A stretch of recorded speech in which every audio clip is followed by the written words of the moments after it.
마태복음 23장 37절에서 24장 2절까지입니다. 예루살렘아 예루살렘아 내게 보낸 예언자들을 죽이고 돌로 치는구나. 암탉이 병아리를 날개 아래 품듯이 내가 몇 번이나 내 자녀들을 모아 품으려 하였더냐. 그러나 너희는 원하지 않았다. 보아라, 너희 집은 버림을 받아서 황폐하게 될 것이다. 내가 너희에게 말한다. 너희가 주님의 이름으로 오시는 분은 복되시다 하고 말할 그때까지 너희는 나를 다시는 보지 못할 것이다. 예수께서 성전에서 나와서 걸어가시는데 제자들이 다가와서 성전 건물을 그에게 가리켜 보였다. 예수께서 그들에게 말씀하셨다. 너희는 이 모든 것을 보고 있지 않느냐? 내가 진정으로 너희에게 말한다. 여기에 돌 하나도 돌 위에 남아있지 않고 다 무너질 것이다. 아멘. 마태복음 24장과 25장은 올리브산 강화라고 합니다. 옛날 번역에는 감람산이라고 했습니다. 감람나무는 올리브나무입니다. 올리브산은 올리브나무가 많이 있는 산입니다. 올리브 열매와 올리브 기름은 우리를 건강하게 하는 식품입니다. 5대 강화 중 마지막에 해당됩니다. 올리브산 강화는 종말적 교훈입니다. 마태복음 24장은 종말에 대한 예언입니다. 마태복음 25장은 종말에 대한 비유를 기록하고 있습니다. 그래서 소계시록이라고 합니다. 예루살렘의 죄가 뭡니까? 37절에 예언자들을 죽였습니다. 하나님께서 보내신 종들을 죽였습니다. 예언자를 죽이는 일을 한 곳은 산헤드린 공회입니다. 산헤드린 공회는 백성을 죽일 권한이 없었습니다. 그러나 로마 당국의 묵인하에 백성들을 충동하여 돌로 쳐 죽이는 일을 공공연하게 행했습니다. 스데반이 이렇게 죽임을 당했습니다. 산헤드린은 초대 교회를 박해하고 복음을 막는 사령부였습니다. 복음 전도자를 거짓 선지자라고 하여 돌로 쳐 죽였습니다. 예수님을 십자가에 매달 때는 공공연하게 사형을 집행하려고 로마 총독의 허락을 받아냈습니다. 예수님에 대한 유대 지도자들의 혐오가 얼마나 컸던가를 알 수 있습니다. 37절에 암탉이 병아리를 날개 아래 품듯이 내가 몇 번이나 내 자녀들을 모아 품으려 하였더냐. 그러나 너희는 원하지 않았다고 했습니다. 이스라엘을 향한 하나님의 극진한 사랑을 잘 보여주고 있습니다. 이런 하나님의 사랑 가운데 예수님을 이 세상에 보내셨습니다. 이스라엘은 구원자 예수님을 받아들이지 않고 배척하고 십자가에 매달아 죽였습니다. 이스라엘은 회개하지도 예수님을 믿지도 아니했습니다.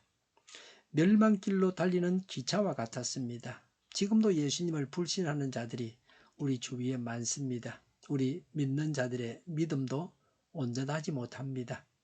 믿기도 하지만 불신하기도 합니다. 우리의 불신이 변하여 믿음이 되어야 합니다. 믿음이 자라가야 합니다. 믿음의 기적들이 일어나야 합니다. 국가적으로, 개인적으로, 교회적으로 믿음의 기적이 일어나야 합니다. 하나님의 기적이 아니고서는 말세를 하나님 앞에서 살아갈 수 없습니다. 1절에 제자들이 다가와서 성전 건물을 그에게 가리켜 보였다고 했습니다. 이 성전은 헤롯이 지은 제3성전입니다. 제1성전은 솔로몬이 건축했습니다. 제1성전은 주전 586년 바벨론 느부갓네살에 의해서 파괴되었습니다. 제2성전은 스룹바벨이 바벨론 포로에서 돌아와서 지은 것입니다. 헤롯 때까지 제2성전이 있었습니다. 헤롯은 에돔 사람입니다. 유대인들의 환심을 사기 위해서 성전 개축을 시작했습니다.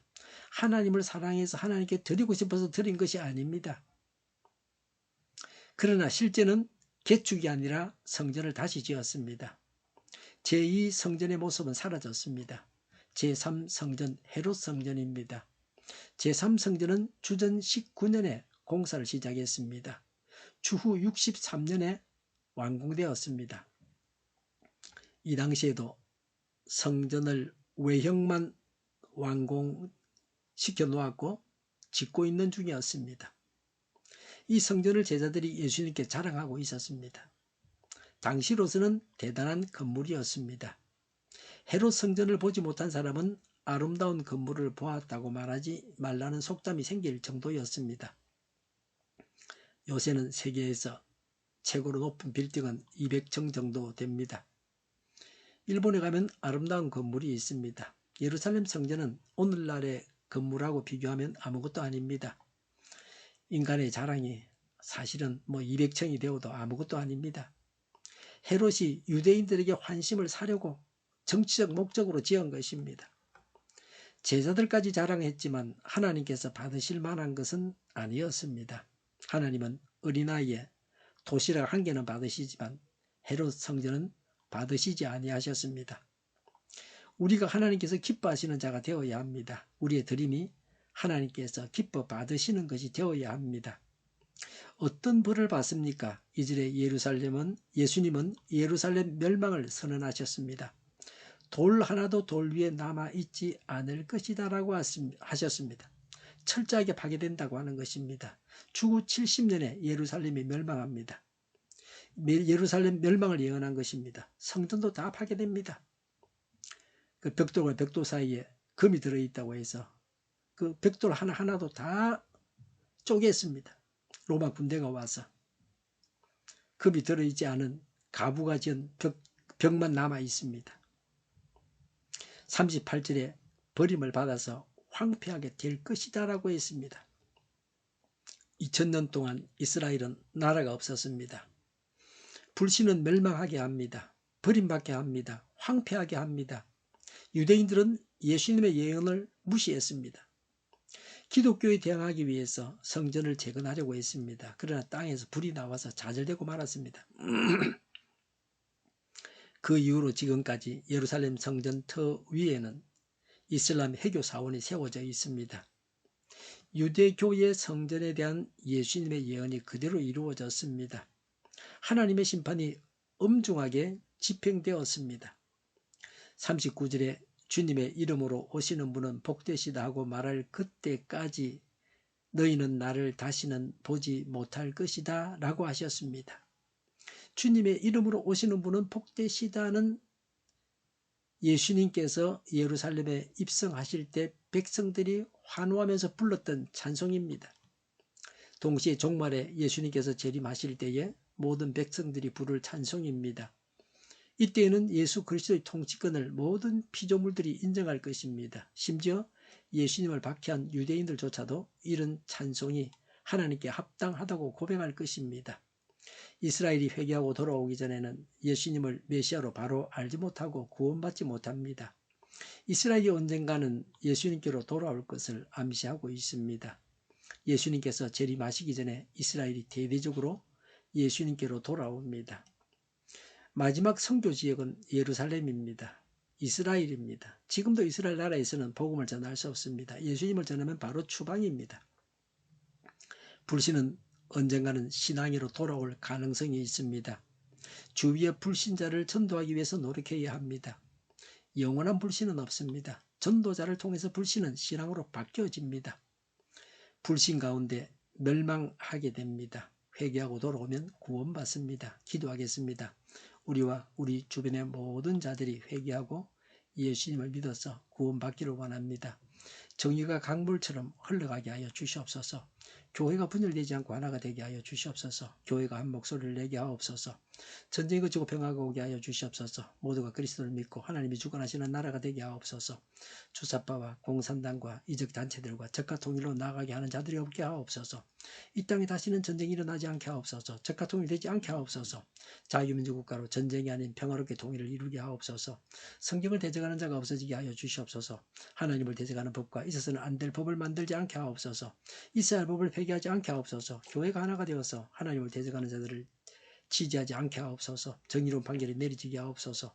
정치적 판결하는 자들과 악한 판결하는 자, 재판을 지연시키는 자들이 사라지게 하옵소서. 재판을 지연시키는 악법이 폐기되게 하옵소서. 일하는 자들이 정당한 대우를 받게 하옵소서. 놀고 먹는 자가 없게 하여 주시옵소서. 일을 만드는 자가 아니고 일을 하는 자가 되게 하옵소서. 파업과 시비가 그치게 하옵소서. 나라를 망하게 하는 모든 주제들이 사라지게 하옵소서. 눈먼 지도자, 악한 지도자, 어리석은 지도자, 자기 배만 불리는 지도자, 나라를 망하게 하는 지도자가 사라지게 하옵소서. 앞을 보고 선악에서 분별해서 알고 앞길을 제시하고 섬기는 지도자만 있게 하여 주시옵소서. 하나님께서 주신 건세로 섬기는 자가 강해지게 하옵소서. 지도자들과 이 백성들에게 선한 것을 분별하는 지혜를 주옵소서. 나아갈 길을 알게 하시고 취할 것과 버릴 것을 알고 행하여 흥하게 하옵소서. 적절한 때 고칠 것을 고치게 하옵소서. 업무방해가 없게 하시고 업무에 충실하게 하옵소서. 쓰레기됨을 지지지 말고 성경에서 보물을 찾게 하옵소서. 기도하는 기쁨, 응답받는 기쁨, 성도들이 모여서 교제하는 기쁨, 말씀이 주는 기쁨, 예배드리는 기쁨을 누리게 하옵소서. 살리는 교회가 만구는 집 하게 하여 주시옵소서. 저희의 간절한 간구에 응답하여 주시옵소서. 예수 이름으로 명하노니 모든 병만은 물러가고 몸의 모든 부분으로 온전하게 될지어다. 신유의 기적을 베푸셔서 지금도 저희의 질병을 고쳐 주시옵소서. 병중에 있는 모든 자들을 고치시고 온전케 하여 주시옵소서. 저희와 교회와 이 나라 이 민족을 불쌍히 여겨 주시옵소서. 모든 악한 것들이 드러나고 제거되게 하여 주시옵소서. 부정선거 시비가 없는 제도가 만들어지게 하옵소서. 하나님께서 기뻐하시는 교회와 나라가 되게 하시며 경제가 나아지고 경상수지와 무역수지가 흑자를 유지하게 하시며 출산율이 올라가고 출산의 기쁨을 누리게 하옵소서. 가공 음식들이 건강하게 하는 먹을거리가 되게 하시며 늘 맑은 공기를 마실 수 있게 하여 주시옵소서. 어려운 문제들이 해결되게 하시며 어전 갈등의 혼란이 사라지고 모든 것이 모두에게 명확해지고 여리고성이 무너져 내리듯이 갈등이 해결되어서 시급히 전공의와 어대생들이 되돌아와서 병원들이 정상화되게 하여 주시옵소서. 의사들만 부유하지 않게 하옵소서. 산업에 필요한 일꾼들도 모자라지 않고 넉넉하게 하옵소서. 청인들 앞길이 열리고 합계 영광을 누리게 하옵소서. 우리나라와 전 세계가 마약 청정국이 되게 하시며 국가와 지방 정부 부채, 한정과 가스공사 부채, 가계부채, 기업부채, 각종 부채를 다 갚게 하옵소서. 자체 공급이 원활하게 하여 주시옵소서. 과일과 채소와 원유가격이 안정되고 강달러 고환율을 막아주시옵소서. 경찰과 검찰과 국정원과 대통령을 지켜주셔서 제 역할을 다하게 하여 주시옵소서. 오늘도 하나님 안에서 차고 넘치는 삶, 복된 삶을 살게 하여 주시옵소서. 국정 혼란을 주님께서 막아주시며 안정된 국정을 유지하게 하여 주시옵소서. 좋으신 하나님을 찬양하면서 예수님의 이름으로 기도하옵나이다. 아멘.